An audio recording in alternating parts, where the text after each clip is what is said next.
ये सारे जो लोग हैं वो अपने अपने होटल से जा रहे हैं नमाज के लिए खाना काबा हरम में।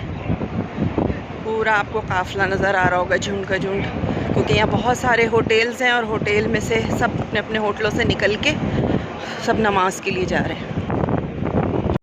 ये देखें बड़ी बड़े होटल्स आपको नज़र आएंगे सब तरफ, और हम अभी जा रहे हैं खाने की तलाश में, क्योंकि मॉल के अंदर हमें मिल रहे हैं वही बर्गर्स पिज़्ज़ा, तो हम कुछ देसी ढूंढने जा रहे हैं। और ये आगे कबूतर चौक है, खलील इब्राहिम रोड है।